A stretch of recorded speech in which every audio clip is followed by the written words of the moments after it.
ਖਬਰਾਂ ਦੇ ਬੁਲੇਟਿਨ ਦੇ ਸਪਾਂਸਰ ਨੇ ਰੀਅਲਟਰ ਗੁਰਜਿੰਦਰ ਸਿੰਘ ਰੰਧਾਵਾ। ਹਰ ਤਰ੍ਹਾਂ ਦੀ ਪ੍ਰਾਪਰਟੀ ਖਰੀਦਣ ਤੇ ਵੇਚਣ ਲਈ ਤੁਸੀਂ ਕਾਲ ਕਰ ਸਕਦੇ ਹੋ।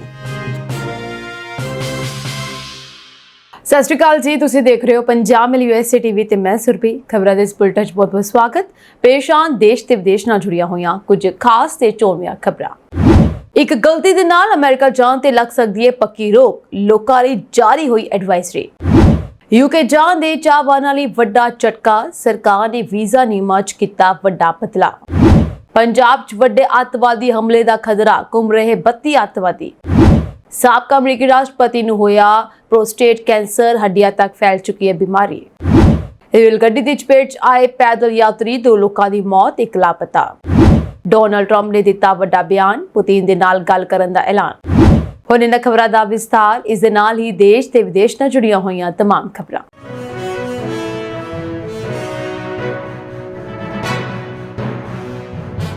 ਅਮਰੀਕਾ ਜਾਣ ਦਾ ਸੁਪਨਾ ਦੇਖਣ ਵਾਲੇ ਲੋਕਾਂ ਲਈ ਇੱਕ ਸਲਾਹ ਆਈ ਹੈ। ਇਹ ਦੱਸਿਆ ਗਿਆ ਕਿ ਤੁਹਾਡੀਆਂ ਕੁਝ ਗਲਤੀਆਂ ਦੇ ਕਾਰਨ ਤੁਹਾਡੀ ਅਮਰੀਕਾ ਯਾਤਰਾ ਤੇ ਸਥਾਈ ਪਾਬੰਦੀ ਲੱਗ ਸਕਦੀ ਹੈ। ਭਾਰਤ ਵਿੱਚ ਅਮਰੀਕੀ ਦੂਤਾਵਾਸ ਨੇ ਇਹ ਜਾਣਕਾਰੀ ਦਿੱਤੀ ਹੈ। ਹਾਲ ਹੀ ਦੇ ਵਿੱਚ ਅਮਰੀਕੀ ਦੂਤਾਵਾਸ ਨੇ ਲਗਭਗ 3 ਅਜਿਹੀਆਂ ਪੋਸਟਾਂ ਸਾਂਝੀਆਂ ਕੀਤੀਆਂ ਹਨ ਜਿਨ੍ਹਾਂ ਦੇ ਵਿੱਚ ਚੇਤਾਵਨੀਆਂ ਦਿੱਤੀਆਂ ਗਈਆਂ ਹਨ। ਆਪਣੀ ਤਾਜ਼ਾ ਪੋਸਟ ਵਿੱਚ ਅਮਰੀਕੀ ਦੂਤਾਵਾਸ ਨੇ ਚੇਤਾਵਨੀ ਦਿੱਤੀ ਹੈ ਕਿ ਜੇਕਰ ਤੁਸੀਂ ਨਿਰਧਾਰਤ ਸਮਾਂ ਸੀਮਾ ਤੋਂ ਵੱਧ ਅਮਰੀਕਾ ਵਿੱਚ ਰਹਿੰਦੇ ਹੋ ਤਾਂ ਤੁਹਾਨੂੰ ਦੇਸ਼ ਨਿਕਾਲਾ ਦਿੱਤਾ ਜਾਵੇਗਾ ਅਤੇ ਅਮਰੀਕਾ ਵਿੱਚ ਤੁਹਾਡੇ ਦਾਖਲੇ ਤੇ ਸਥਾਈ ਪਾਬੰਦੀ ਲਗਾਈ ਜਾਵੇਗੀ। ਤੁਹਾਨੂੰ ਦੱਸ ਦਈਏ ਕਿ ਡੋਨਾਲਡ ਟਰੰਪ ਦੇ ਦੂਸਰੇ ਕਾਰਜਕਾਲ ਦੇ ਵਿੱਚ ਅਮਰੀਕਾ 'ਚ ਇਮੀਗ੍ਰੇਸ਼ਨ ਨਿਯਮਾਂ ਨੂੰ ਹੋਰ ਸਖਤ ਬਣਾਇਆ ਗਿਆ ਹੈ। ਨਵੀਂ ਨੀਤੀ ਦੇ ਤਹਿਤ 30 ਦਿਨਾਂ ਤੋਂ ਵੱਧ ਸਮੇਂ ਲਈ ਅਮਰੀਕਾ ਵਿੱਚ ਰਹਿਣ ਵਾਲਿਆਂ ਨੂੰ ਰਜਿਸਟਰ ਕਰਨਾ ਜ਼ਰੂਰੀ ਹੈ। ਇਸ ਤੋਂ ਪਹਿਲਾਂ ਵੀ ਅਮਰੀਕੀ ਦੂਤਾਵਾਸ ਨੇ ਇੱਕ ਪੋਸਟ ਸਾਂਝੀ ਕੀਤੀ ਸੀ ਜਿਸ ਵਿੱਚ ਕਿਹਾ ਗਿਆ ਸੀ ਕਿ ਸਰਕਾਰ ਧੋਖਾਧੜੀ ਨਾਲ ਨਜਿੱਠਣ ਅਤੇ ਗੈਰ ਕਾਨੂੰਨੀ ਇਮੀਗ੍ਰੇਸ਼ਨ ਨੂੰ ਰੋਕਣ ਦੇ ਲਈ ਯਤਨ ਕਰ ਰਹੀ ਹੈ। ਇਸ ਤਹਿਤ ਵੀਜ਼ਾ ਧੋਖਾਧੜੀ ਦੇ ਦੋਸ਼ੀ ਲੋਕਾਂ ਤੇ ਅਮਰੀਕਾ ਯਾਤਰਾ ਤੇ ਸਥਾਈ ਪਾਬੰਦੀ ਲਗਾਉਣ ਦੀ ਚੇਤਾਵਨੀ ਦਿੱਤੀ ਗਈ ਸੀ। ਹਾਲਾਂਕਿ ਇਹ ਚੇਤਾਵਨੀ ਅਮਰੀਕਾ ਵੱਲੋਂ ਸਿਰਫ ਭਾਰਤੀਆਂ ਲਈ ਜਾਰੀ ਨਹੀਂ ਕੀਤੀ ਗਈ ਹੈ।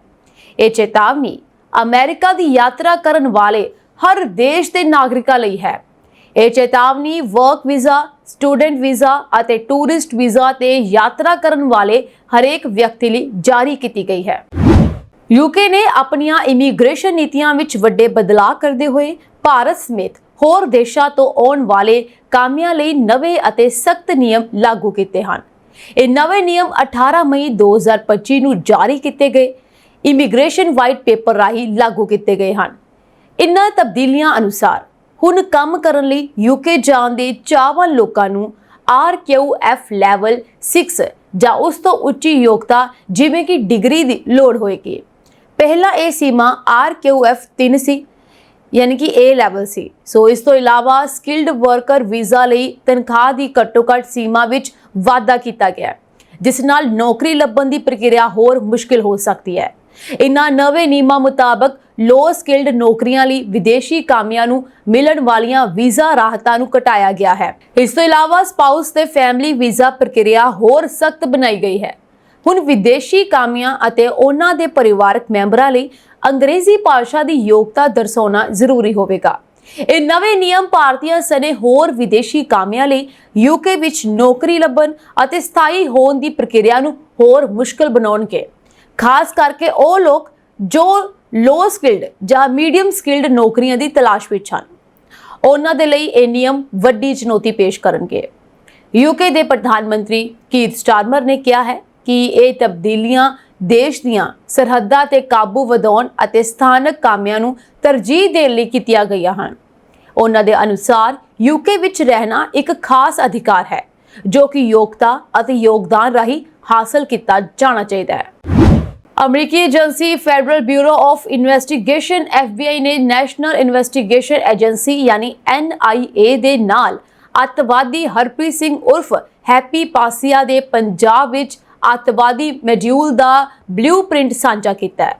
FBI ਨੇ ਦੱਸਿਆ ਕਿ ਫਿਲਹਾਲ ਪੰਜਾਬ ਦੇ ਵਿੱਚ ਅੱਤਵਾਦੀ ਸੰਗਠਨ ਬੱਬਰ ਖਾਲਸਾ ਇੰਟਰਨੈਸ਼ਨਲ ਦੇ 32 ਅੱਤਵਾਦੀ ਐਕਟਿਵ ਹਨ ਜੋ ਪਾਸੀਆ ਦੇ ਨਾਲ ਸਿੱਧੇ ਕਨੈਕਸ਼ਨ ਵਿੱਚ ਸਨ। ਦੱਸ ਦਈਏ ਕਿ ਅੱਤਵਾਦੀ ਹੈਪੀ ਪਾਸੀਆ ਨੂੰ ਕੁਝ ਦਿਨ ਪਹਿਲਾਂ ਅਮਰੀਕਾ ਵਿੱਚ ਗ੍ਰਿਫਤਾਰ ਕੀਤਾ ਗਿਆ। ਇਸ ਦੌਰਾਨ ਉਸ ਕੋਲੋਂ ਹੋਈ ਪੁੱਛਗਿੱਛ ਵਿੱਚ ਇਹ ਇਨਪੁਟ ਸਾਹਮਣੇ ਆਏ ਹਨ, ਜਿਸ ਦਾ ਬਲੂਪ੍ਰਿੰਟ FBI ਵੱਲੋਂ NIA ਨੂੰ ਸੌਂਪਿਆ ਗਿਆ। FBI ਨੇ ਦੱਸਿਆ ਹੈ ਕਿ ਪਾਸੀਆ ਤੇ BKI ਦੇ ਇਹ 32 ਅੱਤਵਾਦੀ ਗੁਰਗੇ ਪੰਜਾਬ ਵਿੱਚ ਆਪਰੇਟ ਕਰ ਰਹੇ ਹਨ। NIA ਦਿੱਲੀ ਦੇ ਇੱਕ ਸੀਨੀਅਰ ਅਧਿਕਾਰੀ ਮੁਤਾਬਕ ਇਹ ਸਾਰੇ BKI ਤੇ ਪਾਕਿਸਤਾਨ ਦੀ ਖੁਫੀਆ ਏਜੰਸੀ ISI ਦੇ ਕਨੈਕਸ਼ਨ ਵਿੱਚ ਹਨ। ਇਹ ਸਾਰੇ ਅੱਤਵਾਦੀ ਪੰਜਾਬ ਦੇ ਸਰਹੱਦੀ ਇਲਾਕਿਆਂ ਵਿੱਚ ਪੁਲਿਸ ਥਾਣਿਆਂ ਤੇ ਗ੍ਰਨੇਡ ਹਮਲਿਆਂ ਤੇ ਟਾਰਗੇਟ ਕਿਲਿੰਗ ਤੋਂ ਇਲਾਵਾ ਕਿਸੇ ਵੱਡੇ ਅੱਤਵਾਦੀ ਹਮਲੇ ਦੀ ਤਿਆਰੀ ਕਰ ਰਹੇ ਸਨ। ਜਲੰਧਰ ਵਿੱਚ ਭਾਜਪਾ ਆਗੂ ਮਨੋਰੰਜਨ ਕਾਲੀਆ ਦੇ ਘਰ ਤੇ ਹੋਏ ਗ੍ਰਨੇਡ ਹਮਲੇ ਨੂੰ ਵੀ ਇਨ੍ਹਾਂ ਗੁਰਗਿਆਂ ਨੇ ਹੀ ਅੰਜਾਮ ਦਿੱਤਾ ਸੀ। ਮੀਡੀਆ ਰਿਪੋਰਟਾਂ ਦੇ ਮੁਤਾਬਕ ਬੱਬਰ ਖਾਲਸਾ ਇੰਟਰਨੈਸ਼ਨਲ ਤੇ ISI ਵੱਲੋਂ ਪੰਜਾਬ ਦੀਆਂ ਕਈ ਪ੍ਰਾਈਵੇਟ ਯੂਨੀਵਰਸਿਟੀਆਂ ਤੇ ਕਾਲਜਾਂ ਦੇ ਵਿਦਿਆਰਥੀਆਂ ਨੂੰ ਆਪਣੇ ਝਾਂਸੇ ਵਿੱਚ ਲੈ ਕੇ ਭਰਤੀ ਕੀਤਾ ਜਾ ਰਿਹਾ ਹੈ। BKI ਤੇ ISI ਵੱਲੋਂ ਹੈਪੀ ਪਾਸੀਆ ਦੀ ਮਦਦ ਨਾਲ ਪੰਜਾਬ ਦੇ ਟੈਰਰ ਮੋਡਿਊਲ ਵਿੱਚ ਨਵੇਂ ਮੁੰਡਿਆਂ ਦੀ ਭਰਤੀ ਵੀ ਕੀਤੀ ਜਾ ਰਹੀ ਹੈ। ਦੱਸਿਆ ਜਾ ਰਿਹਾ ਹੈ ਕਿ NIA ਵੱਲੋਂ ਹੁਣ ਪੰਜਾਬ ਵਿੱਚ ਵੱਡੇ ਐਕਸ਼ਨ ਦੀ ਤਿਆਰੀ ਹੈ ਤਾਂ ਜੋ ਇਨ੍ਹਾਂ ਅੱਤਵਾਦੀਆਂ ਨੂੰ ਗ੍ਰਿਫਤਾਰ ਕੀਤਾ ਜਾ ਸਕੇ। NIA ਮੁਤਾਬਕ ਪਾਕਿਸਤਾਨ ਬੈਠਾ ਬੱਬਰ ਖਾਲਸਾ ਇੰਟਰਨੈਸ਼ਨਲ ਦਾ ਮੁਖੀ ਹਰਵਿੰਦਰ ਸਿੰਘ ਉਰਫ ਰਿੰਦਾ ਜੀਵਨ ਫੌਜੀ ਰਾਹੀਂ ਆਪਣਾ ਮੋਡਿਊਲ ਚਲਾ ਰਿਹਾ ਹੈ। ਪਾਸੀਆ ਦੇ ਤਿਆਰ ਕੀਤੇ 32 ਅੱਤਵਾਦੀ ਹੁਣ ਪੰਜਾਬ ਵਿੱਚ ਸਾਜ਼ਿਸ਼ਾਂ ਰਚ ਰਹੇ ਹਨ। ਇਨ੍ਹਾਂ ਵੱਲੋਂ ਪੁਲਿਸ ਥਾਣਿਆਂ ਤੇ ਗ੍ਰਨੇਡ ਹਮਲੇ, ਟਾਰਗੇਟ ਕਿਲਿੰਗ ਤੋਂ ਇਲਾਵਾ ਪੰਜਾਬ ਵਿੱਚ ਵੱਡੇ ਅੱਤਵਾਦੀ ਹਮਲੇ ਦੀ ਪਲੈਨਿੰਗ ਕੀਤੀ ਜਾ ਰਹੀ ਸੀ। ਇਨ੍ਹਾਂ ਨੇ ਪੰਜਾਬ, ਉੱਤਰ ਪ੍ਰਦੇਸ਼ ਤੇ ਹਰਿਆਣਾ ਦੇ ਵਿੱਚ ਕਈ ਟਿਕਾਣੇ ਬਣਾਏ ਹੋਏ ਹਨ। NIA ਵੱਲੋਂ ਇਨ੍ਹਾਂ ਸਾਰਿਆਂ ਦੀ ਗ੍ਰਿਫਤਾਰੀ ਦੇ ਲਈ ਵੱਡੇ ਪੱਧਰ ਤੇ ਯੋਜਨਾਬੰਦੀ ਕੀਤੀ ਜਾ ਰਹੀ ਹੈ। ਸਾਬਕਾ ਅਮਰੀਕੀ ਰਾਸ਼ਟਰਪਤੀ ਕੈਂਸਰ ਵਰਗੀ ਘਾਤਕ ਬਿਮਾਰੀ ਤੋਂ ਪੀੜਿਤ ਹਨ। ਜੀ ਹਾਂ, ਨਿਊਜ਼ ਏਜੰਸੀ ANI ਦੇ ਰਾਈਟਰਸ ਦੀ ਇੱਕ ਰਿਪੋਰਟ ਦਾ ਹਵਾਲਾ ਦਿੰਦੇ ਹੋਏ ਦੱਸਿਆ ਗਿਆ ਹੈ ਕਿ ਸਾਬਕਾ ਅਮਰੀਕੀ ਰਾਸ਼ਟਰਪਤੀ ਜੋ ਬਾਈਡਨ ਪ੍ਰੋਸਟੇਟ ਕੈਂਸਰ ਦੇ ਇੱਕ ਹਮਲਾਵਰ ਰੂਪ ਨਾਲ ਜੂਝ ਰਹੇ ਹਨ। ਜੋ ਬਾਈਡਨ ਦੇ ਦਫ਼ਤਰ ਵੱਲੋਂ ਜਾਰੀ ਕੀਤੇ ਗਏ ਇੱਕ ਬਿਆਨ ਅਨੁਸਾਰ ਬਾਈਡਨ ਪ੍ਰੋਸਟੇਟ ਕੈਂਸਰ ਦੇ ਇੱਕ ਹਮਲਾਵਰ ਰੂਪ ਤੋਂ ਪੀੜਿਤ ਹੈ। ਉਹਨਾਂ ਦੀ ਤਾਜ਼ਾ ਰਿਪੋਰਟ ਵਿੱਚ ਕਿਹਾ ਗਿਆ ਹੈ ਕਿ ਕੈਂਸਰ ਬਾਈਡਨ ਦੀਆਂ ਹੱਡੀਆਂ ਤੱਕ ਫੈਲ ਗਿਆ ਹੈ। ਦੱਸਿਆ ਜਾ ਰਿਹਾ ਹੈ ਕਿ ਉਸ ਦਾ ਪਰਿਵਾਰ ਡਾਕਟਰਾਂ ਨਾਲ ਇਲਾਜ ਦੇ ਬਦਲਾ ਤੇ ਵਿਚਾਰ ਕਰ ਰਿਹਾ ਹੈ। ਰਿਪੋਰਟ ਵਿੱਚ ਕਿਹਾ ਜਾ ਰਿਹਾ ਹੈ ਕਿ ਸਾਬਕਾ ਅਮਰੀਕੀ ਰਾਸ਼ਟਰਪਤੀ ਬਾਈਡਨ ਦੇ ਨਿੱਜੀ ਦਫ਼ਤਰ ਨੇ ਇੱਕ ਬਿਆਨ ਜਾਰੀ ਕੀਤਾ ਹੈ। ਬਿਆਨ ਵਿੱਚ ਕਿਹਾ ਗਿਆ ਹੈ ਕਿ ਜੋ ਬਾਈਡਨ ਨੇ ਕੁਝ ਲੱਛਣਾਂ ਨੂੰ ਅਨੁਭਵ ਕੀਤਾ, ਜਿਸ ਤੋਂ ਬਾਅਦ ਪ੍ਰੋਸਟੇਟ ਨੋਡਿਊਲ ਦੀ ਨਵੀਂ ਖੋਜ ਲਈ ਦੇਖਿਆ ਗਿਆ। ਸੋ ਸ਼ੁੱਕਰਵਾਰ ਨੂੰ ਉਹਨਾਂ ਨੂੰ ਪ੍ਰੋਸਟੇਟ ਕੈਂਸਰ ਦਾ ਪਤਾ ਲੱਗਿਆ, ਜਿਸ ਦਾ ਗਲੀਸਨ ਸਕੋਰ 9 ਯਾਨੀ ਕਿ ਗ੍ਰੇਡ ਗਰੁੱਪ 5 ਸੀ ਅਤੇ ਹੱਡੀਆਂ ਦਾ ਮੈਟਾਸਟੇਸਿਸ ਦੀ ਸੀ। ਇਸ ਤੋਂ ਇਲਾਵਾ ਬਿਆਨ ਵਿੱਚ ਕਿਹਾ ਗਿਆ ਕਿ ਹਾਲਾਂਕਿ ਇਹ ਬਿਮਾਰੀ ਦੇ ਇੱਕ ਵਧੇਰੇ ਹਮਲਾਵਰ ਰੂਪ ਨੂੰ ਦਰਸਾਉਂਦਾ ਹੈ, ਪਰ ਕੈਂਸਰ ਹਾਰਮੋਨ ਸੰਵੇਦਨਸ਼ੀਲ ਜਾਪਦਾ ਹੈ, ਜਿਸ ਨਾਲ ਪ੍ਰਭਾਵਸ਼ਾਲੀ ਪ੍ਰਬੰਧਨ ਸੰਭਵ ਹੋ ਜਾਂਦਾ ਹੈ। ਸਾਬਕਾ ਰਾਸ਼ਟਰਪਤੀ ਉਹਨਾਂ ਦਾ ਪਰਿਵਾਰ ਆਪਣੇ ਡਾਕਟਰਾਂ ਦੇ ਨਾਲ ਇਲਾਜ ਦੇ ਬਾਰੇ ਬਾਰ-ਬਾਰ ਬਦਲਾ ਦੀ ਸਮੀਖਿਆ ਕਰ ਰਹੇ ਹਨ। ਅਮਰੀਕਾ ਤੋਂ ਇੱਕ ਵੱਡੀ ਖਬਰ ਆਈ ਹੈ। ਇੱਥੇ ਬੀਤੀ ਸ਼ਾਮ ਉੱਤਰੀ ਓਹੀਓ ਵਿੱਚ ਇੱਕ ਰੇਲ ਗੱਡੀ ਨੇ ਕਈ ਪੈਦਲ ਯਾਤਰੀਆਂ ਨੂੰ ਟੱਕਰ ਮਾਰ ਦਿੱਤੀ। ਇਸ ਹਾਦਸੇ ਵਿੱਚ 2 ਲੋਕਾਂ ਦੀ ਮੌਤ ਹੋ ਗਈ ਹੈ ਅਤੇ ਘੱਟੋ-ਘੱਟ ਇੱਕ ਵਿਅਕਤੀ ਲਾਪਤਾ ਹੋ ਚੁੱਕਿਆ ਹੈ। ਰਿਪੋਰਟ ਦੇ ਅਨੁਸਾਰ ਇਹ ਘਟਨਾ ਸ਼ਾਮ 7 ਵਜੇ ਦੇ ਕਰੀਬ ਫ੍ਰੀਮੌਂਟ ਵਿੱਚ ਵਾਪਰੀ, ਜੋ ਕਿ ਟੋਲੋਡੋ ਅਤੇ ਕਲੀਵਲੈਂਡ ਦੇ ਵਿਚਕਾਰ ਐਰੀ ਝੀਲ ਨੇੜੇ ਹੈ। ਫ੍ਰੀਮੌਂਟ ਦੇ ਮੇਅਰ ਡੈਨੀ ਨੇ 2 ਲੋਕਾਂ ਦੀ ਮੌਤ ਦੀ ਪੁਸ਼ਟੀ ਕੀਤੀ ਹੈ। ਇਸ ਤੋਂ ਇਲਾਵਾ ਰਿਪੋਰਟ ਅਨੁਸਾਰ ਘੱਟੋ-ਘੱਟ ਇੱਕ ਵਿਅਕਤੀ ਲਾਪਤਾ ਹੈ ਅਤੇ ਐਮਰਜੈਂਸੀ ਕ੍ਰਿਊ ਮਾਈਲਜ਼ ਨਿਊਟਨ ਬ੍ਰਿਜ ਨੇੜੇ ਸੈਂਟਸਕੀ ਨਦੀ ਵਿੱਚ ਉਸ ਦੀ ਭਾਲ ਕੀਤੀ ਜਾ ਰਹੀ ਹੈ। ਅਧਿਕਾਰੀਆਂ ਨੇ ਪੁਲ ਨੂੰ ਬੰਦ ਕਰ ਦਿੱਤਾ। ਫ੍ਰੀਮੌਂਟ ਪੁਲਿਸ ਨੇ ਸੋਸ਼ਲ ਮੀਡੀਆ ਪਲੇਟਫਾਰਮ X ਰਾਹੀਂ ਕਿਹਾ ਹੈ ਕਿ ਪੁਲ ਨੂੰ ਬੰਦ ਕਰ ਦਿੱਤਾ ਗਿਆ ਹੈ ਅਤੇ ਲੋਕਾਂ ਨੂੰ ਇਲਾਕੇ ਤੋਂ ਦੂਰ ਰਹਿਣ ਦੀ ਅਪੀਲ ਕੀਤੀ ਗਈ ਹੈ। ਕਈ ਕਾਨੂੰਨ ਲਾਗੂ ਕਰਨ ਵਾਲੀਆਂ ਏਜੰਸੀਆਂ ਮੌਕੇ ਤੇ ਮੌਜੂਦ ਹਨ। ਅਮਰੀਕੀ ਰਾਸ਼ਟਰਪਤੀ ਡੋਨਾਲਡ ਟਰੰਪ ਨੇ ਯੂਕਰੇਨ-ਰੂਸ ਜੰਗ ਤੇ ਵੱਡਾ ਬਿਆਨ ਦਿੰਦਿਆਂ ਕਿਹਾ ਕਿ ਯੂਕਰੇਨ ਵਿੱਚ ਖੂਨੀ ਖੇਡ ਹੁਣ ਰੁਕਣੀ ਚਾਹੀਦੀ ਹੈ। ਟਰੰਪ ਨੇ ਐਲਾਨ ਕੀਤਾ ਕਿ ਉਹ ਰੂਸੀ ਰਾਸ਼ਟਰਪਤੀ ਵਲਾਦੀਮੀਰ ਪੁਤਿਨ ਦੇ ਨਾਲ ਫੋਨ ਤੇ ਗੱਲ ਕਰਨਗੇ ਤਾਂ ਜੋ ਜੰਗਬੰਦੀ ਲਈ ਰਾਹ ਹੰਢਾਇਆ ਜਾ ਸਕੇ। ਸੋ ਟਰੰਪ ਨੇ ਇੱਕ ਸੋਸ਼ਲ ਮੀਡੀਆ ਪੋਸਟ ਲਿਖਿਆ ਕਿ ਉਹ ਖੂਨ ਖਰਾਬਾ ਰੋਕਣ ਤੇ ਧਿਆਨ ਕੇਂਦਰਿਤ ਕਰਨਗੇ। ਪੁਤਿਨ ਦੇ ਨਾਲ ਗੱਲਬਾਤ ਤੋਂ ਬਾਅਦ ਉਹ ਯੂਕਰੇਨ ਦੇ ਰਾਸ਼ਟਰਪਤੀ ਵਲਾਦੀਮੀਰ ਜ਼ੈਲੈਂਸਕੀ ਅਤੇ ਨਾਟੋ ਦੇ ਮੈਂਬਰ ਦੇਸ਼ਾਂ ਨਾਲ ਵੀ ਗੱਲਬਾਤ ਕਰਨਗੇ। ਟਰੰਪ ਨੇ ਆਸ ਜਤਾਈ ਹੈ ਕਿ ਇਹ ਦਿਨ ਲਾਭਕਾਰੀ ਹੋਵੇਗਾ। ਤੁਰਕੀ ਵਿੱਚ ਗੱਲਬਾਤ ਅਤੇ ਹਾਲਾਤ। ਹਾਲ ਹੀ ਵਿੱਚ ਤੁਰਕੀ ਦੇ ਇਸਤਾਂਬੁਲ ਵਿੱਚ ਯੂਕਰੇਨ ਅਤੇ ਰੂਸ ਦੇ ਵਫਦਾਂ ਵਿਚਕਾਰ ਗੱਲਬਾਤ ਹੋਈ, ਜਿਸ ਵਿੱਚ 1000 ਜੰਗੀ ਕੈਦੀਆਂ ਦੀ ਰਿਹਾਈ ਤੇ ਸਮਝੌਤਾ ਹੋਇਆ। ਸੋ ਗੱਲਬਾਤ ਤੋਂ ਤੁਰੰਤ ਬਾਅਦ ਰੂਸ ਵੱਲੋਂ ਯੂਕਰੇਨੀ ਯਾਤਰੀ ਬੱਸ ਤੇ ਡਰੋਨ ਹਮਲਾ ਕੀਤਾ ਗਿਆ, ਜਿਸ ਵਿੱਚ 9 ਲੋਕ ਮਾਰੇ ਗਏ। ਜ਼ੈਲੈਂਸਕੀ ਨੇ ਯੂਰਪੀ ਦੇਸ਼ਾਂ ਨੂੰ ਰੂਸ ਤੇ ਹੋਰ ਸਖਤ ਪਾਬੰਦੀਆਂ ਲਗਾਉਣ ਦੀ ਮੰਗ ਕੀਤੀ ਹੈ।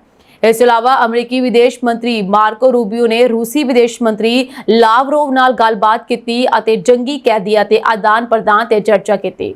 ਅਮਰੀਕਾ ਨੇ ਗੱਲਬਾਤ ਰਾਹੀਂ ਹੱਲ ਕੱਢਣ ਲਈ ਆਪਣੀ ਤਿਆਰੀ ਜਤਾਈ ਹੈ। ਰੂਸ ਜੰਗ 'ਚ ਜਿੱਥੇ ਇੱਕ ਪਾਸੇ ਗੱਲਬਾਤਾਂ ਚੱਲ ਰਹੀਆਂ ਹਨ, ਉੱਥੇ ਹੀ ਹਿੰਸਾ ਵੀ ਜਾਰੀ ਹੈ। ਟਰੰਪ ਵੱਲੋਂ ਪੁਤਿਨ ਦੇ ਨਾਲ ਸਿੱਧੀ ਗੱਲਬਾਤ ਦਾ ਐਲਾਨ ਕੀਤਾ ਗਿਆ, ਜੰਗਬੰਦੀ ਦੀ ਉਮੀਦ ਨੂੰ ਵਧਾ ਸਕਦਾ ਹੈ। ਸੋ ਅਗਲੇ ਕੁਝ ਦਿਨਾਂ ਵਿੱਚ ਰੂਸ ਯੂਕਰੇਨ ਸੰਘਰਸ਼ ਤੇ ਅੰਤਰਰਾਸ਼ਟਰੀ ਰਾਜਨੀਤੀ ਦੀ ਨਜ਼ਰ ਰਹੇਗੀ। ਕੈਨੇਡਾ ਤੋਂ ਇੱਕ ਬੇहद ਮੰਦਭਾਗੀ ਖਬਰ ਸਾਹਮਣੇ ਆ ਰਹੀ ਹੈ, ਜਿੱਥੋਂ ਦੇ ਮਹਾਨਗਰ ਟੋਰਾਂਟੋ ਦੇ 401 ਹਾਈਵੇ ਤੇ ਬੀਤੀ ਰਾਤ ਵਾਪਰੇ ਭਿਆਨਕ ਸੜਕ ਹਾਦਸੇ 'ਚ 3 ਬੱਚਿਆਂ ਦੀ ਦਰਦਨਾਕ ਮੌਤ ਹੋ ਗਈ। ਮਿਲੀ ਜਾਣਕਾਰੀ ਮੁਤਾਬਕ ਕਾਰ ਡਰਾਈਵਰ ਦੇ ਕਾਬੂ ਤੋਂ ਬਾਹਰ ਹੋ ਗਈ, ਜਿਸ ਦੇ ਕਾਰਨ ਇਹ ਹਾਈਵੇ ਰੈਂਪ ਤੇ ਜਾ ਟਕਰਾਈ, ਜਿਸ ਕਾਰਨ ਉਕਤ ਹਾਦਸਾ ਵਾਪਰਿਆ। ਵੈਨ 'ਚ ਸਵਾਰ 13 ਤੋਂ 15 ਸਾਲ ਦੇ 3 ਬੱਚਿਆਂ ਦੀ ਮੌਤ ਹੋ ਗਈ, ਜਦਕਿ 10 ਸਾਲ ਦਾ ਬੱਚਾ, ਡਰਾਈਵਰ ਅਤੇ ਬੱਚੇ ਦੀ ਮਾਂ ਗੰਭੀਰ ਰੂਪ 'ਚ ਜ਼ਖਮੀ ਹੋ ਗਏ, ਜਿਨ੍ਹਾਂ ਨੂੰ ਇਲਾਜ ਦੇ ਲਈ ਹਸਪਤਾਲ ਦਾਖਲ ਕਰਵਾਇਆ ਗਿਆ। ਪੁਲਿਸ ਵੱਲੋਂ ਇਸ ਮਾਮਲੇ ਸੰਬੰਧੀ ਅਗਲੇਰੀ ਜਾਂਚ ਸ਼ੁਰੂ ਕਰ ਦਿੱਤੀ ਗਈ ਹੈ। ਸਹਿਜੋ ਮਾਜਰਾ ਦੇ ਵਾਸੀ ਨੌਜਵਾਨ ਭੁਪਿੰਦਰ ਸਿੰਘ, ਜਿਸ ਦੀ ਅਮਰੀਕਾ ਵਿਖੇ ਸੜਕ ਹਾਦਸੇ ਵਿੱਚ ਮੌਤ ਹੋ ਗਈ। ਪ੍ਰਾਪਤ ਜਾਣਕਾਰੀ ਅਨੁਸਾਰ ਸਹਿਜੋ ਮਾਜਰਾ ਵਾਸੀ ਹਜ਼ਾਰਾ ਸਿੰਘ ਦਾ ਇਕਲੌਤਾ ਪੁੱਤਰ ਭੁਪਿੰਦਰ ਸਿੰਘ ਆਪਣੇ ਚੰਗੇ ਭਵਿੱਖ ਲਈ ਅਮਰੀਕਾ ਦੇ ਕੈਲੀਫੋਰਨੀਆ ਸ਼ਹਿਰ ਗਿਆ ਸੀ, ਜਿੱਥੇ ਉਹ ਟਰਾਲਾ ਚਲਾਉਂਦਾ ਸੀ। ਭੁਪਿੰਦਰ ਸਿੰਘ ਟਰਾਲਾ ਲੈ ਕੇ ਅਮਰੀਕਾ ਦੇ 81 ਗ੍ਰੀਨੀ ਕਾਉਂਟੀ ਰੋਡ ਤੇ ਜਾ ਰਿਹਾ ਸੀ ਕਿ ਰਸਤੇ ਵਿੱਚ ਇੱਕ ਜੀਪ ਕਾਰ ਨਾਲ ਉਸ ਦੀ ਟੱਕਰ ਹੋ ਗਈ ਅਤੇ ਉਸ ਦਾ ਟਰਾਲਾ ਦਰਖਤ ਵਿੱਚ ਜਾ ਵੱਜਿਆ। ਹਾਦਸੇ ਤੋਂ ਬਾਅਦ ਟਰਾਲੇ ਨੂੰ ਅੱਗ ਲੱਗ ਗਈ, ਪਰ ਉੱਥੇ ਰੈਸਕਿਊ ਟੀਮ ਨੇ ਉਸ ਨੂੰ ਟਰਾਲੇ 'ਚੋਂ ਬਾਹਰ ਕੱਢਿਆ, ਪਰ ਉਦੋਂ ਤੱਕ ਉਸ ਦੀ ਮੌਤ ਹੋ ਚੁੱਕੀ ਸੀ। ਭੁਪਿੰਦਰ ਸਿੰਘ ਦੀ ਮੌਤ ਦੀ ਖਬਰ ਜਦੋਂ ਪਿੰਡ ਸਹਿਜੋ ਮਾਜਰਾ ਵਿਖੇ ਪਹੁੰਚੀ ਤਾਂ ਘਰ ਵਿੱਚ ਮਾਤਮ ਛਾ ਗਿਆ ਅਤੇ ਪਿੰਡ ਵਿੱਚ ਸੋਗ ਦੀ ਲਹਿਰ ਫੈਲ ਗਈ। ਮ੍ਰਿਤਕ ਭੁਪਿੰਦਰ ਸਿੰਘ ਦਾ ਪਿਤਾ ਹਜ਼ਾਰਾ ਸਿੰਘ ਸਪੇਨ ਵਿਖੇ ਰਹਿੰਦਾ ਹੈ ਅਤੇ ਜਦੋਂ ਉਸ ਨੂੰ ਆਪਣੇ ਪੁੱਤਰ ਦੀ ਮੌਤ ਬਾਰੇ ਪਤਾ ਲੱਗਾ ਤਾਂ ਉਹ ਵਾਪਸ ਪਿੰਡ ਲਈ ਰਵਾਨਾ ਹੋ ਗਿਆ। ਇਸ ਹਾਦਸੇ ਵਿੱਚ ਜੋ ਜੀਪ ਸਵਾਰ ਸਨ, ਉਹਨਾਂ ਦਾ ਬਚਾਅ ਹੋ ਗਿਆ, ਪਰ ਮਾਪਿਆਂ ਦੇ ਇਕਲੌਤੇ ਪੁੱਤਰ ਭੁਪਿੰਦਰ ਸਿੰਘ ਦੀ ਜਾਨ ਚਲੀ ਗਈ। ਪਹਿਲਗਾਮ ਅੱਤਵਾਦੀ ਹਮਲੇ ਮਗਰੋਂ ਭਾਰਤ ਤੇ ਪਾਕਿਸਤਾਨੀ ਵਿਚਾਲੇ ਤਣਾਅ ਦੀਆਂ ਪਰਤਾਂ ਖੁੱਲਣੀਆਂ ਸ਼ੁਰੂ ਹੋ ਗਈਆਂ ਹਨ। ਇਸ ਟਕਰਾਅ ਦੌਰਾਨ ਬਹੁਤ ਸਾਰੀਆਂ ਗੱਲਾਂ ਸਾਹਮਣੇ ਆਈਆਂ ਜੋ ਕਈ ਸਵਾਲ ਖੜੇ ਕਰਦੀਆਂ ਹਨ। ਇਸ ਦੌਰਾਨ ਇੱਕ ਹੋਰ ਹੈਰਾਨ ਕਰਨ ਵਾਲੀ ਗੱਲ ਸਾਹਮਣੇ ਆਈ ਹੈ। ਤਾਜ਼ਾ ਰਿਪੋਰਟ ਅਨੁਸਾਰ ਅਪ੍ਰੈਲ 2025 ਵਿੱਚ ਜੰਮੂ ਕਸ਼ਮੀਰ ਦੇ ਪਹਿਲਗਾਮ ਵਿੱਚ ਹੋਏ ਅੱਤਵਾਦੀ ਹਮਲੇ ਤੋਂ ਸਿਰਫ 2 ਮਹੀਨੇ ਪਹਿਲਾਂ ਇੱਕ ਪ੍ਰਮੁੱਖ ਅਮਰੀਕੀ space tech company Maxar technology ਨੂੰ ਪਹਿਲਗਾਮ ਤੇ ਇਸ ਦੇ ਆਲੇ-ਦੁਆਲੇ ਦੇ ਖੇਤਰਾਂ ਦੀਆਂ ਉੱਚ ਰੈਜ਼ੋਲੂਸ਼ਨ ਸੈਟੇਲਾਈਟ ਤਸਵੀਰਾਂ ਲਈ ਥੋਕ ਆਰਡਰ ਮਿਲੇ ਸਨ। ਜੀ ਹਾਂ, 2 ਤੋਂ 22 ਫਰਵਰੀ 2025 ਦੇ ਵਿਚਕਾਰ ਘੱਟੋ-ਘੱਟ 12 ਆਰਡਰ ਦਿੱਤੇ ਗਏ ਸਨ, ਜੋ ਆਮ ਗਿਣਤੀ ਤੋਂ ਦੁੱਗਣੇ ਹਨ। ਇਸ ਤੋਂ ਪਹਿਲਾਂ ਜੂਨ 2024 ਦੇ ਵਿੱਚ ਇੱਕ ਸ਼ੱਕੀ Pakistani company business systems international private limited ਨੂੰ ਮੈਕਸਰ ਦਾ ਨਵਾਂ ਭਾਗੀਦਾਰ ਬਣਾਇਆ ਗਿਆ ਸੀ। ਮੈਕਸਰ ਦੇ ਪੋਰਟਲ ਤੇ ਦੇਖੇ ਗਏ ਡਾਟਾ ਅਨੁਸਾਰ ਪਹਿਲਗਾਮ ਦੇ ਨਾਲ-ਨਾਲ ਪੁਲਵਾਮਾ, ਅਨੰਤਨਾਗ, ਪੂੰਛ, ਰਾਜੌਰੀ ਤੇ ਬਾਰਾਮੂਲਾ ਵਰਗੇ ਫੌਜੀ ਤੌਰ ਤੇ ਸੰਵੇਦਨਸ਼ੀਲ ਖੇਤਰਾਂ ਦੀਆਂ ਸੈਟੇਲਾਈਟ ਤਸਵੀਰਾਂ ਵੀ ਡਾਊਨਲੋਡ ਕੀਤੀਆਂ ਗਈਆਂ ਸਨ। ਰਿਪੋਰਟ ਦੇ ਮੁਤਾਬਕ ਇਨ੍ਹਾਂ ਆਦੇਸ਼ਾਂ ਵਿੱਚ BSI ਦਾ ਸਿੱਧਾ ਨਾਮ ਨਹੀਂ, ਪਰ ਅਮਰੀਕਾ ਵਿੱਚ ਇਸ ਦੇ ਸੰਸਥਾਪਕ ਉਬੈਦੁੱਲਾ ਸਈਦ ਦਾ ਅਪਰਾਧਿਕ ਰਿਕਾਰਡ ਇਸ ਸੰਜੋਗ ਨੂੰ ਸ਼ੱਕੀ ਬਣਾਉਂਦਾ ਹੈ। ਉਬੈਦੁੱਲਾ ਸਈਦ ਨੂੰ ਇੱਕ ਅਮਰੀਕੀ ਸੰਘੀ ਅਦਾਲਤ ਨੇ ਬਿਨਾਂ ਇਜਾਜ਼ਤ ਪਾਕਿਸਤਾਨ ਪਰਮਾਣੂ ਊਰਜਾ ਕਮਿਸ਼ਨ ਨੂੰ ਉੱਚ ਪ੍ਰਦਰਸ਼ਨ ਵਾਲੇ ਕੰਪਿਊਟਰ ਤੇ ਸੌਫਟਵੇਅਰ ਨਿਰਯਾਤ ਕਰਨ ਲਈ 1 ਸਾਲ ਦੀ ਸਜ਼ਾ ਸੁਣਾਈ ਸੀ। ਇਹ ਏਜੰਸੀ ਪਰਮਾਣੂ ਹਥਿਆਰਾਂ ਤੇ ਮਿਜ਼ਾਈਲ ਟੈਕਨੋਲੋਜੀ ਵਿੱਚ ਸ਼ਾਮਲ ਹੈ। ਰੱਖਿਆ ਮਾਹਰਾਂ ਤੇ ਇਸਰੋ ਵਿਗਿਆਨੀਆਂ ਦਾ ਮੰਨਣਾ ਹੈ ਕਿ ਅਜਿਹੀਆਂ ਗਤੀਵਿਧੀਆਂ ਭਾਰਤ ਦੀ ਸੁਰੱਖਿਆ ਲਈ ਗੰਭੀਰ ਖਤਰਾ ਹਨ। ਇਸ ਤਰ੍ਹਾਂ ਅੱਤਵਾਦੀ ਫੌਜੀ ਗਤੀਵਿਧੀਆਂ, ਚੌਂਕੀਆਂ, ਹਥਿਆਰਾਂ ਦੇ ਸਥਾਨਾਂ ਤੇ ਬੁਨਿਆਦੀ ਢਾਂਚੇ ਬਾਰੇ ਵਿਸਤ੍ਰਿਤ ਜਾਣਕਾਰੀ ਪ੍ਰਾਪਤ ਕਰ ਸਕਦੇ ਹਨ। 10 ਸੈਂਟੀਮੀਟਰ ਜਾਂ 30 ਸੈਂਟੀਮੀਟਰ ਰੈਜ਼ੋਲੂਸ਼ਨ ਵਾਲੀਆਂ ਤਸਵੀਰਾਂ ਇੰਨੀਆਂ ਉੱਚੀਆਂ ਸਪਸ਼ਟਤਾ ਨਾਲ ਹੁੰਦੀਆਂ ਹਨ ਕਿ ਸੜਕ ਤੇ ਤੁਰਨ ਵਾਲੇ ਵਿਅਕਤੀ ਦੀ ਪਛਾਣ ਕਰਨਾ ਸੰਭਵ ਹੁੰਦਾ ਹੈ। ਅੱਤਵਾਦੀ ਸੰਗਠਨ ਲਸ਼ਕਰ-ਏ-ਤੋਇਬਾ ਦੇ ਡਿਪਟੀ ਚੀਫ ਸੈਫੁੱਲਾ ਖਾਲਿਦ ਨੂੰ ਪਾਕਿਸਤਾਨ ਦੇ ਸਿੰਧ ਸੂਬੇ ਦੇ ਬਦੀਨ ਜ਼ਿਲ੍ਹੇ ਦੇ ਮਤਲੀ ਸ਼ਹਿਰ ਵਿੱਚ ਅਣਪਛਾਤੇ ਹਮਲਾਵਰਾਂ ਨੇ ਗੋਲੀ ਮਾਰ ਕੇ ਮਾਰ ਦਿੱਤਾ। ਰਿਪੋਰਟਾਂ ਅਨੁਸਾਰ ਜਦੋਂ ਉਹ ਆਪਣੇ ਘਰ ਤੋਂ ਬਾਹਰ ਆ ਰਿਹਾ ਸੀ ਤਦ ਹਮਲਾਵਰਾਂ ਨੇ ਉਸ ਦੇ ਸਿਰ ਅਤੇ ਛਾਤੀ ਵਿੱਚ ਗੋਲੀਆਂ ਮਾਰੀਆਂ। ਸੈਫੁੱਲਾ ਖਾਲਿਦ ਲਸ਼ਕਰ ਦੇ ਸੰਸਥਾਪਕ ਹਾਫਿਜ਼ ਸਈਦ ਦੇ ਨੇੜਲੇ ਸਹਿਯੋਗੀ ਸੀ ਅਤੇ ਭਾਰਤ ਵਿੱਚ ਵੱਡੇ ਹਮਲਿਆਂ 2006 ਨਾਗਪੁਰ RSS ਹੈੱਡਕੁਆਰਟਰ ਹਮਲਾ, 2001 ਰਾਮਪੁਰ CRPF ਕੈਂਪ ਹਮਲਾ ਅਤੇ 2005 ਬੰਗਲੌਰ ਹਮਲੇ ਵਿੱਚ ਸ਼ਾਮਲ ਰਿਹਾ ਹੈ। ਉਹ ਕਈ ਸਾਲਾਂ ਤੱਕ ਨੇਪਾਲ ਵਿੱਚ ਫਰਜ਼ੀ ਨਾਮ ਹੇਠ ਲੁਕਿਆ ਰਹਿੰਦਾ ਸੀ ਅਤੇ ਪਾਕਿਸਤਾਨ ਆ ਕੇ ਲਸ਼ਕਰ ਅਤੇ ਜਮਾਤ ਉਦ ਦਾਵਾ ਲਈ ਭਰਤੀ ਅਤੇ ਫੰਡ ਇਕੱਠਾ ਕਰਨ ਵਾਲੀਆਂ ਗਤੀਵਿਧੀਆਂ ਚਲਾ ਰਿਹਾ ਸੀ। ਓਨਟਾਰੀਓ ਦੇ ਹੈਮਿਲਟਨ ਨਾਲ ਸੰਬੰਧਿਤ 71 ਸਾਲ ਦੇ ਅਸ਼ੋਕ ਦੁਆ ਨੂੰ ਸੈਕਸ਼ੂਅਲ ਅਸਾਲਟ ਦੇ ਮਾਮਲੇ ਵਿੱਚ ਗ੍ਰਿਫਤਾਰ ਕੀਤਾ ਗਿਆ। ਹੈਮਿਲਟਨ ਪੁਲਿਸ ਨੇ ਦੱਸਿਆ ਕਿ ਇੱਕ ਧਾਰਮਿਕ ਸਥਾਨ ਤੇ ਸੈਕਸ਼ੂਅਲ ਅਸਾਲਟ ਦੇ ਸ਼ਿਕਾਰ ਬਣੇ 2 ਨਾਬਾਲਗਾਂ ਵੱਲੋਂ ਆਈ ਸ਼ਿਕਾਇਤ ਦੀ ਪੜਤਾਲ ਕਰਦਿਆਂ ਇਹ ਗ੍ਰਿਫਤਾਰੀ ਕੀਤੀ ਗਈ।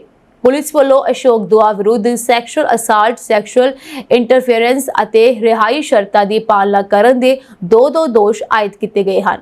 ਪੁਲਿਸ ਵੱਲੋਂ ਅਸ਼ੋਕ ਦੁਆ ਦੀ ਜ਼ਮਾਨਤ ਦੇ ਵਿਰੋਧ ਕੀਤੇ ਜਾਣ ਕਾਰਨ ਜ਼ਮਾਨਤ ਨਾ ਮਿਲ ਸਕੇ ਅਤੇ ਫਿਲਹਾਲ ਉਹ ਜੇਲ੍ਹ ਵਿੱਚ ਹੈ। ਹੈਮਿਲਟਨ ਪੁਲਿਸ ਦਾ ਮੰਨਣਾ ਹੈ ਕਿ ਪੀੜਤਾਂ ਦੀ ਗਿਣਤੀ ਜ਼ਿਆਦਾ ਹੋ ਸਕਦੀ ਹੈ ਅਤੇ ਜੇ ਕਿਸੇ ਕੋਲ ਇਸ ਮਾਮਲੇ ਬਾਰੇ ਕੋਈ ਜਾਣਕਾਰੀ ਹੋਵੇ ਤਾਂ ਜਾਂਚਕਰਤਾਵਾਂ ਦੇ ਨਾਲ ਸੰਪਰਕ ਕਰੇ। ਦੂਜੇ ਪਾਸੇ ਟੋਰਾਂਟੋ ਦੇ ਡੈਨਫਰਥ ਇਲਾਕੇ ਵਿੱਚ ਕਈ ਕਾਰੋਬਾਰੀ ਅਦਾਰਿਆਂ ਨੂੰ ਨਿਸ਼ਾਨਾ ਬਣਾਉਣ ਵਾਲੇ ਸ਼ੱਕੀ ਦੀ ਪੁਲਿਸ ਭਾਲ ਕਰ ਰਹੀ ਹੈ, ਯਾਨੀ ਕਿ ਇੱਕ ਸ਼ੱਕੀ ਜੋ ਬਹੁਤ ਸਾਰੇ ਕਾਰੋਬਾਰੀਆਂ ਨੂੰ ਨਿਸ਼ਾਨਾ ਬਣਾ ਰਿਹਾ ਹੈ। ਟੋਰਾਂਟੋ ਪੁਲਿਸ ਨੇ ਦੱਸਿਆ ਕਿ ਸ਼ੱਕੀ ਨੇ ਬੁੱਧਵਾਰ ਵੱਡੇ ਤੜਕੇ ਡੈਨਫਰਥ ਐਵੇਨਿਊ ਅਤੇ ਜੋਨਸ ਐਵੇਨਿਊ ਇਲਾਕੇ ਵਿੱਚ ਇੱਕ ਕਾਰੋਬਾਰੀ ਅਦਾਰੇ ਨੂੰ ਨਿਸ਼ਾਨਾ ਬਣਾਇਆ। ਸ਼ੱਕੀ ਉੱਥੋਂ ਕੁਝ ਚੀਜ਼ਾਂ ਅਤੇ ਅੰਦਸੀ ਮਾਤਰਾ ਵਿੱਚ ਕੈਸ਼ ਲੈ ਗਿਆ। ਉਸੇ ਸ਼ੱਕੀ ਨੇ ਕੁਝ ਘੰਟੇ ਬਾਅਦ ਇੱਕ ਹੋਰ ਕਾਰੋਬਾਰੀ ਅਦਾਰੇ ਵਿੱਚ ਵਾਰਦਾਤ ਨੂੰ ਅੰਜਾਮ ਦਿੱਤਾ। ਪੁਲਿਸ ਨੇ ਸ਼ੱਕੀ ਦਾ ਹੁਲੀਆ ਜਾਰੀ ਕਰਦਿਆਂ ਕਿਹਾ ਕਿ ਵਾਰਦਾਤ ਵੇਲੇ ਉਸਨੇ ਹਲਕੇ ਰੰਗ ਦੀ ਜੈਕਟ, ਗੂੜੇ ਨੀਲੇ ਰੰਗ ਦੀ ਜੀਨਸ ਅਤੇ ਗੂੜੇ ਰੰਗ ਦੇ ਬੂਟ ਪਾਏ ਹੋਏ ਸਨ। ਇਸ ਤੋਂ ਇਲਾਵਾ ਐਨਕਾਂ ਅਤੇ ਫੇਸ ਮਾਸਕ ਵੀ ਲੱਗਿਆ ਹੋਇਆ ਸੀ। ਪੂਰੇ ਪੈਮਾਨੇ ਤੇ ਜੰਗ ਸ਼ੁਰੂ ਹੋਣ ਤੋਂ ਬਾਅਦ ਹੁਣ ਤੱਕ ਦੇ ਸਭ ਤੋਂ ਵੱਡੇ ਰੂਸੀ ਡਰੋਨ ਹਮਲੇ ਵਿੱਚ ਕੀਵ ਖੇਤਰ ਵਿੱਚ ਇੱਕ ਔਰਤ ਦੀ ਮੌਤ ਹੋ ਗਈ ਅਤੇ ਘੱਟੋ-ਘੱਟ 3 ਲੋਕ ਜ਼ਖਮੀ ਹੋ ਗਏ। ਯੂਕਰੇਨੀ ਅਧਿਕਾਰੀਆਂ ਨੇ ਐਤਵਾਰ ਤੜਕੇ ਕਿਹਾ ਕਿਉਂਕਿ ਮਾਸਕੋ ਨੇ ਸ਼ੁੱਕਰਵਾਰ ਨੂੰ ਸ਼ਾਂਤੀ ਵਾਰਤਾ ਤੋਂ ਬਾਅਦ ਹਮਲੇ ਤੇਜ਼ ਕਰ ਦਿੱਤੇ ਹਨ। ਯੂਕਰੇਨ ਦੀ ਹਵਾਈ ਸੈਨਾ ਨੇ ਕਿਹਾ ਰੂਸ ਨੇ ਸਥਾਨਕ ਸਮੇਂ ਅਨੁਸਾਰ ਸਵੇਰੇ 8 ਵਜੇ 273 ਡਰੋਨ ਲਾਂਚ ਕੀਤੇ, ਜਿਨ੍ਹਾਂ ਵਿੱਚ ਮੁੱਖ ਤੌਰ ਤੇ ਕੇਂਦਰੀ ਕੀਵ ਖੇਤਰ ਅਤੇ ਦੇਸ਼ ਦੇ ਪੂਰਬ ਦੇ ਵਿੱਚ ਕੁਝ ਖਾਸ ਖੇਤਰਾਂ ਨੂੰ ਨਿਸ਼ਾਨਾ ਬਣਾਇਆ ਗਿਆ। ਹਵਾਈ ਸੈਨਾ ਦੁਆਰਾ ਪ੍ਰਦਾਨ ਕੀਤੇ ਗਏ ਅੰਕੜਿਆਂ ਦੇ ਆਧਾਰ ਤੇ ਇਹ ਰੂਸ ਦਾ ਯੂਕਰੇਨ ਦੇ ਯੁੱਧ ਦਾ ਸਭ ਤੋਂ ਵੱਡਾ ਡਰੋਨ ਹਮਲਾ ਸੀ। 23 ਫਰਵਰੀ ਨੂੰ ਰੂਸ ਦੇ ਯੂਕਰੇਨ ਤੇ ਪੂਰੇ ਪੈਮਾਨੇ ਤੇ ਹਮਲੇ ਦੀ ਤੀਜੀ ਵਰ੍ਹੇਗੰਢ ਦੀ ਪੂਰਵ ਸੰਧਿਆ ਤੇ ਮਾਸਕੋ ਨੇ ਉਸ ਸਮੇਂ ਦੇ ਰਿਕਾਰਡ 267 ਡਰੋਨ ਲਾਂਚ ਕੀਤੇ। ਸ਼ੁੱਕਰਵਾਰ ਨੂੰ ਰੂਸ ਅਤੇ ਯੂਕਰੇਨ ਵਿਚਕਾਰ 3 ਸਾਲਾਂ ਵਿੱਚ ਪਹਿਲੀ ਸਿੱਧੀ ਗੱਲਬਾਤ ਅਸਥਾਈ ਜੰਗਬੰਦੀ ਨੂੰ ਰੋਕਣ ਵਿੱਚ ਅਸਫਲ ਰਹੀ। ਕੀਵ ਅਤੇ ਇਸ ਦੇ ਸਹਿਯੋਗੀ ਇਸ ਗੱਲ ਤੇ ਜ਼ੋਰ ਦੇ ਰਹੇ ਹਨ। ਇਸਤਾਂਬੁਲ ਵਿੱਚ 100 ਮਿੰਟ ਦੀ ਗੱਲਬਾਤ ਵਿੱਚ ਦੋਵਾਂ ਪਾਸਿਆਂ ਤੋਂ 1000 ਜੰਗੀ ਕੈਦੀਆਂ ਦੇ ਵਪਾਰ ਦਾ ਸਮਝੌਤਾ ਹੋਇਆ। ਅਮਰੀਕੀ ਰਾਸ਼ਟਰਪਤੀ ਡੋਨਾਲਡ ਟਰੰਪ ਨੇ ਕਿਹਾ ਕਿ ਉਹ ਸੋਮਵਾਰ ਨੂੰ ਰੂਸੀ ਰਾਸ਼ਟਰਪਤੀ ਵਲਾਦੀਮੀਰ ਪੁਤਿਨ ਅਤੇ ਯੂਕਰੇਨ ਦੇ ਰਾਸ਼ਟਰਪਤੀ ਵਲਾਦੀਮੀਰ ਜ਼ੈਲੈਂਸਕੀ ਦੇ ਨਾਲ ਗੱਲਬਾਤ ਕਰਨਗੇ। ਯੂਕਰੇਨੀ ਅਧਿਕਾਰੀਆਂ ਨੇ ਕਿਹਾ ਕਿ ਐਤਵਾਰ ਨੂੰ ਰਾਤ ਭਰ ਹੋਏ ਲਗਾਤਾਰ ਰੂਸੀ ਡਰੋਨ ਹਮਲੇ ਵਿੱਚ ਰਾਜਧਾਨੀ ਖੇਤਰ ਵਿੱਚ ਇੱਕ 28 ਸਾਲ ਦੀ ਔਰਤ ਦੀ ਮੌਤ ਹੋ ਗਈ ਹੈ ਅਤੇ ਇੱਕ 4 ਸਾਲ ਦੇ ਬੱਚੇ ਸਮੇਤ ਘੱਟੋ-ਘੱਟ 3 ਲੋਕ ਜ਼ਖਮੀ ਹੋਏ ਹਨ। ਬਦਕਿਸਮਤੀ ਨਾਲ ਓਬੁਖੀਵ ਜ਼ਿਲ੍ਹੇ ਵਿੱਚ ਦੁਸ਼ਮਣ ਦੇ ਹਮਲੇ ਦੇ ਨਤੀਜੇ ਵਜੋਂ ਇੱਕ ਔਰਤ ਦੀ ਸੱਟਾਂ ਦੇ ਨਾਲ ਮੌਤ ਹੋਈ ਹੈ। ਕੀਵ ਖੇਤਰ ਦੀ ਗਵਰਨਰ ਨੇ ਟੈਲੀਗ੍ਰਾਮ ਤੇ ਪੋਸਟ ਕੀਤਾ ਇਸ ਬਾਰੇ।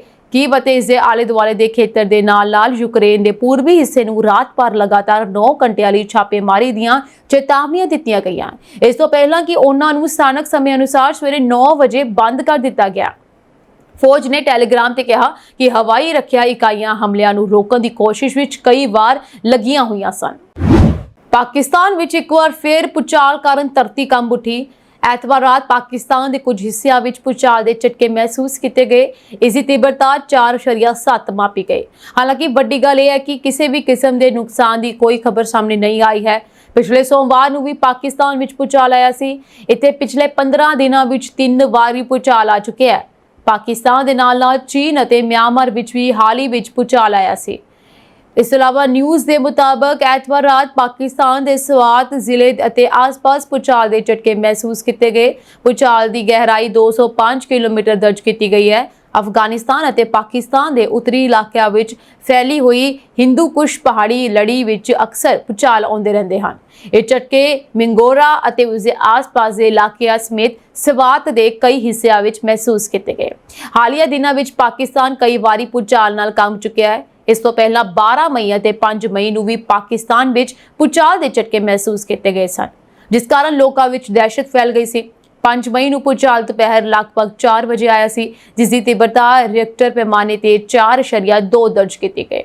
ਰਾਸ਼ਟਰੀ ਭੂਚਾਲ ਕੇਂਦਰ ਦੇ ਅਨੁਸਾਰ ਭੂਚਾਲ ਦਾ ਕੇਂਦਰ ਪਾਕਿਸਤਾਨ ਦੇ ਉੱਤਰੀ ਇਲਾਕੇ ਵਿੱਚ ਸੀ, ਜੋ ਕਿ 36.60 ਡਿਗਰੀ ਉੱਤਰ ਅਕਸ਼ਾਂਸ਼ ਅਤੇ 72.99 ਡਿਗਰੀ ਪੂਰਬ ਦੇਸ਼ਾਂਤਰ ਦੇ ਸਥਿਤ ਹੈ। ਭੂਚਾਲ ਦੀ ਗਹਿਰਾਈ 10 ਕਿਲੋਮੀਟਰ ਦਰਜ ਕੀਤੀ ਗਈ ਹੈ। ਝਟਕੇ ਇੰਨੇ ਤੇਜ਼ ਸਨ ਕਿ ਲੋਕ ਆਪਣੇ ਘਰਾਂ ਅਤੇ ਦਫ਼ਤਰਾਂ ਤੋਂ ਬਾਹਰ ਨਿਕਲ ਆਏ ਸੀ। ਦੂਜੇ ਪਾਸੇ 12 ਅਪ੍ਰੈਲ ਨੂੰ ਵੀ ਭੂਚਾਲ ਦੇ ਤੇਜ਼ ਝਟਕੇ ਮਹਿਸੂਸ ਕੀਤੇ ਗਏ ਸਨ। ਉਸ ਸਮੇਂ ਰਿਕਟਰ ਪੈਮਾਨੇ ਤੇ ਭੂਚਾਲ ਦੀ ਤੀਬਰਤਾ 5.8 ਮਾਪੀ ਗਈ ਸੀ। ਇਹ ਝਟਕੇ ਜੰਮੂ ਕਸ਼ਮੀਰ ਵਿੱਚ ਵੀ ਮਹਿਸੂਸ ਕੀਤੇ ਗਏ ਸਨ। ਸੋ ਭਾਰਤ ਦੀ ਕੇਂਦਰ ਸਰਕਾਰ ਨੇ ਸਾਰੇ ਰਾਜਾਂ ਅਤੇ ਕੇਂਦਰ ਸ਼ਾਸਿਤ ਪ੍ਰਦੇਸ਼ਾਂ ਨੂੰ ਨਿਰਦੇਸ਼ ਦਿੱਤੇ ਹਨ ਕਿ ਉਹ ਬੰਗਲਾਦੇਸ਼ ਅਤੇ ਮਿਆਂਮਾਰ ਤੋਂ ਆਏ ਗੈਰ ਕਾਨੂੰਨੀ ਪ੍ਰਵਾਸੀਆਂ ਦੀ ਪਛਾਣ, ਉਹਨਾਂ ਦੇ ਦਸਤਾਵੇਜ਼ਾਂ ਦੀ ਜਾਂਚ ਅਤੇ ਉਹਨਾਂ ਨੂੰ ਦੇਸ਼ ਤੋਂ ਨਿਕਾਲਣ ਦੀ ਪ੍ਰਕਿਰਿਆ 30 ਦਿਨਾਂ ਵਿੱਚ ਪੂਰੀ ਕਰਨ। ਗ੍ਰਹਿ ਮੰਤਰਾਲੇ ਦੇ ਨਵੇਂ ਹੁਕਮਾਂ ਅਨੁਸਾਰ ਜੇਕਰ ਕੋਈ ਵਿਅਕਤੀ ਆਪਣੇ ਦਸਤਾਵੇਜ਼ਾਂ ਸਹੀ ਸਾਬਤ ਨਹੀਂ ਕਰ ਸਕਦਾ ਤਾਂ ਉਸ ਨੂੰ ਨਜ਼ਰਬੰਦੀ ਕੇਂਦਰ ਵਿੱਚ ਰੱਖਣ ਤੋਂ ਬਾਅਦ ਦੇਸ਼ ਨਿਕਾਲਾ ਦਿੱਤਾ ਜਾਵੇਗਾ। 30 ਦਿਨਾਂ ਵਿੱਚ ਪਛਾਣ ਅਤੇ ਜਾਂਚ ਦੀ ਪ੍ਰਕਿਰਿਆ ਪੂਰੀ ਕਰੋ। ਜਿਨ੍ਹਾਂ ਦੇ ਦਸਤਾਵੇਜ਼ ਸਹੀ ਨਹੀਂ, ਉਹਨਾਂ ਨੂੰ ਨਿਕਾਲਣ ਦੀ ਕਾਰਵਾਈ ਕੀਤੀ ਜਾਏਗੀ। ਜ਼ਿਲ੍ਹਾ ਪੱਧਰ ਤੇ ਨਜ਼ਰਬੰਦੀ ਕੇਂਦਰ ਬਣਾਏ ਜਾਣ। ਹਰ ਮਹੀਨੇ 15 ਤਾਰੀਖ ਨੂੰ ਰਿਪੋਰਟ ਕੇਂਦਰ ਨੂੰ ਭੇਜਣੀ ਲਾਜ਼ਮੀ ਹੋਏਗੀ। ਨਿਕਾਲੇ ਵਿਅਕਤੀਆਂ ਦੀ ਸੂਚੀ ਜਨਤਕ ਪੋਰਟਲ ਤੇ ਆਏਗੀ ਅਤੇ ਇਹ ਜਾਣਕਾਰੀ UIDAI ਚੋਣ ਕਮਿਸ਼ਨ ਅਤੇ ਵਿਦੇਸ਼ ਮੰਤਰਾਲੇ ਦੇ ਨਾਲ ਵੀ ਸਾਂਝੀ ਕੀਤੀ ਜਾਵੇਗੀ, ਤਾਂ ਜੋ ਆਧਾਰ, ਵੋਟਰ ID ਜਾਂ ਪਾਸਪੋਰਟ ਜਾਰੀ ਨਾ ਹੋ ਸਕਣ। ਸੋ ਜੇਕਰ ਕਿਸੇ ਕੋਲ ਪਹਿਲਾਂ ਹੀ ਇਹ ਦਸਤਾਵੇਜ਼ ਹਨ ਤਾਂ ਉਹ ਅਯੋਗ ਕਰ ਦਿੱਤੇ ਜਾਣਗੇ। ਕਈ ਰਾਜਾਂ ਨੇ ਪਹਿਲਾਂ ਹੀ ਮੁਹਿੰਮ ਚਲਾ ਕੇ ਹਜ਼ਾਰਾਂ ਸ਼ੱਕੀ ਪ੍ਰਵਾਸੀਆਂ ਨੂੰ ਹਿਰਾਸਤ ਵਿੱਚ ਲੈ ਲਿਆ ਹੈ। ਕੁਝ ਰਾਜਾਂ ਨੇ ਵਿਸ਼ੇਸ਼ ਉਡਾਨਾਂ ਰਾਹੀਂ ਨਿਕਾਲੇ ਦੀ ਪ੍ਰਕਿਰਿਆ ਵੀ ਸ਼ੁਰੂ ਕਰ ਦਿੱਤੀ ਹੈ। ਨਵੀਂ SOP ਅਨੁਸਾਰ ਜ਼ਿਲ੍ਹਾ ਪੱਧਰ ਤੇ ਬਾਇਓਮੈਟ੍ਰਿਕ ਡਾਟਾ ਇਕੱਠਾ ਕਰਨਾ ਅਤੇ ਤਸਦੀਕ ਕਰਨੀ ਲਾਜ਼ਮੀ ਕਰ ਦਿੱਤੀ ਗਈ ਹੈ। ਸੋ ਭਾਰਤ 1951 ਦੇ UN ਸ਼ਰਨਾਰਥੀ ਕਨਵੈਨਸ਼ਨ ਜਾਂ 1967 ਦੇ ਪ੍ਰੋਟੋਕੋਲ ਦਾ ਹਿੱਸਾ ਨਹੀਂ, ਇਸ ਲਈ ਦੇਸ਼ ਵਿੱਚ ਸ਼ਰਨਾਰਥੀਆਂ ਲਈ ਕੋਈ ਵਿਸ਼ੇਸ਼ ਕਾਨੂੰਨ ਨਹੀਂ ਹੈ। ਬਿਨਾਂ ਜਾਇਜ਼ ਯਾਤਰਾ ਦਸਤਾਵੇਜ਼ਾਂ ਦੇ ਆਏ ਵਿਦੇਸ਼ੀ ਨਾਗਰਿਕ ਗੈਰ ਕਾਨੂੰਨੀ ਮੰਨੇ ਜਾਂਦੇ ਹਨ। ਇਸ ਤਰੀਕੇ ਨਾਲ ਕੇਂਦਰ ਸਰਕਾਰ ਵੱਲੋਂ ਬੰਗਲਾਦੇਸ਼ੀ ਅਤੇ ਰੋਹਿੰਗਿਆ ਘੁਸਪੈਠੀਆਂ ਵਿਰੁੱਧ ਸਖਤ ਕਾਰਵਾਈ ਦੀ ਪ੍ਰਕਿਰਿਆ ਤੇਜ਼ ਕਰ ਦਿੱਤੀ ਗਈ ਹੈ। ਭਾਰਤ ਤੇ ਪਾਕਿਸਤਾਨ ਵਿਚਾਲੇ ਬੀਤੇ ਦਿਨੀ ਬਣੀ ਜੰਗ ਵਾਲੀ ਸਥਿਤੀ ਦਰਮਿਆਨ ਦੋਵਾਂ ਦੇਸ਼ਾਂ ਵਿਚਾਲੇ ਵੱਡੇ ਪੱਧਰ ਤੇ ਸੈਨਿਕ ਕਾਰਵਾਈ ਹੋਈ ਸੀ। ਇਸ ਤੋਂ ਬਾਅਦ 10 ਮਈ ਨੂੰ ਦੋਵੇਂ ਦੇਸ਼ ਜੰਗਬੰਦੀ ਲਈ ਸਹਿਮਤ ਹੋ ਗਏ ਸਨ। ਇਸ ਤੋਂ ਬਾਅਦ ਭਾਰਤੀ ਫੌਜ ਨੇ ਇੱਕ ਵੀਡੀਓ ਜਾਰੀ ਕਰਦੇ ਹੋਏ ਪਾਕਿਸਤਾਨ ਦੇ ਨਾਪਾਕ ਮਨਸੂਬਿਆਂ ਦਾ ਪਰਦਾਫਾਸ਼ ਕਰਦੇ ਹੋਏ ਦੱਸਿਆ ਕਿ ਪਾਕਿਸਤਾਨ ਨੇ ਜੰਗ ਦੌਰਾਨ ਅੰਮ੍ਰਿਤਸਰ ਸਥਿਤ ਸ੍ਰੀ ਦਰਬਾਰ ਸਾਹਿਬ ਨੂੰ ਨਿਸ਼ਾਨਾ ਬਣਾਉਣ ਦੀ ਵੀ ਕਈ ਵਾਰ ਕੋਸ਼ਿਸ਼ ਕੀਤੀ ਸੀ। ਫੌਜ ਨੇ ਦੱਸਿਆ ਕਿ ਪਾਕਿਸਤਾਨ ਦੀਆਂ ਇਨ੍ਹਾਂ ਨਾਪਾਕ ਕੋਸ਼ਿਸ਼ਾਂ ਨੂੰ ਭਾਰਤ ਦੇ 에ਅਰ ਡਿਫੈਂਸ ਸਿਸਟਮ ਨੇ ਨਾਕਾਮ ਕੀਤਾ, ਜਿਸ ਕਾਰਨ ਪਾਕਿਸਤਾਨ ਦਾ ਕੋਈ ਵੀ ਹਮਲਾ ਕਾਮਯਾਬ ਨਹੀਂ ਹੋ ਸਕਿਆ। ਜਾਣਕਾਰੀ ਦਿੰਦੇ ਹੋਏ ਮੇਜਰ ਜਨਰਲ ਕਾਰਤਿਕ ਨੇ ਇਸ ਬਾਰੇ ਦੱਸਿਆ ਕਿ ਭਾਰਤੀ ਫੌਜ ਨੂੰ ਪਾਕਿਸਤਾਨ ਦੇ ਮਨਸੂਬਿਆਂ ਦਾ ਪਹਿਲਾਂ ਤੋਂ ਹੀ ਅੰਦਾਜ਼ਾ ਸੀ, ਜਿਸ ਕਾਰਨ ਅਸੀਂ ਆਪਣੇ 에ਅਰ ਡਿਫੈਂਸ ਸਿਸਟਮ ਨੂੰ ਪਹਿਲਾਂ ਹੀ ਤਿਆਰ ਰੱਖਿਆ ਹੋਇਆ ਸੀ। ਸਾਨੂੰ ਅੰਦਾਜ਼ਾ ਸੀ ਕਿ ਪਾਕਿਸਤਾਨ ਸਾਡੇ ਆਮ ਨਾਗਰਿਕਾਂ ਤੇ ਧਾਰਮਿਕ ਸਥਾਨਾਂ ਨੂੰ ਨਿਸ਼ਾਨਾ ਬਣਾਉਣ ਤੋਂ ਵੀ ਪਿੱਛੇ ਨਹੀਂ ਹਟੇਗਾ, ਜਿਨ੍ਹਾਂ ਚੋਂ ਸ੍ਰੀ ਹਰਿਮੰਦਰ ਸਾਹਿਬ ਸਭ ਤੋਂ ਅਹਿਮ ਹੈ। ਉਹਨਾਂ ਨੇ ਅੱਗੇ ਦੱਸਿਆ ਕਿ 8 ਮਈ ਦੀ ਸਵੇਰ ਜਦੋਂ ਹਾਲੇ ਹਨੇਰਾ ਹੀ ਸੀ, ਪਾਕਿਸਤਾਨ ਨੇ ਕਈ ਮਿਜ਼ਾਈਲਾਂ ਤੇ ਡਰੋਨ ਛੱਡੇ ਜਿਨ੍ਹਾਂ ਦਾ ਨਿਸ਼ਾਨਾ ਸ੍ਰੀ ਹਰਿਮੰਦਰ ਸਾਹਿਬ ਸੀ। ਉਹਨਾਂ ਨੂੰ ਭਾਰਤੀ 에ਅਰ ਡਿਫੈਂਸ ਸਿਸਟਮ ਨੇ ਬਿਲਕੁਲ ਤਬਾਹ ਕਰ ਦਿੱਤਾ ਤੇ ਸ੍ਰੀ ਹਰਿਮੰਦਰ ਸਾਹਿਬ ਨੂੰ ਇੱਕ ਝਰੀੜ ਤੱਕ ਨਹੀਂ ਆਉਣ ਦਿੱਤੇ। ਇਹ ਸਾਂਝੀ ਦੇਸ਼ ਤੇ ਵਿਦੇਸ਼ ਨਾਲ ਜੁੜੀਆਂ ਹੋਈਆਂ ਕੁਝ ਖਾਸ ਤੇ ਚੋਣਵੀਆਂ ਖਬਰਾਂ ਹੋਰ ਅਪਡੇਟਸ ਨਾਲ ਜੁੜੇ ਰਹਿਣ ਦੇ ਲਈ ਤੁਸੀਂ ਬਣੇ ਰਹੋ ਜੀ ਪੰਜਾਬ ਮਿਲੀ USA TV ਦੇ ਨਾਲ। ਤੁਹਾਡੇ ਸਭ ਦਾ ਬਹੁਤ ਬਹੁਤ ਧੰਨਵਾਦ।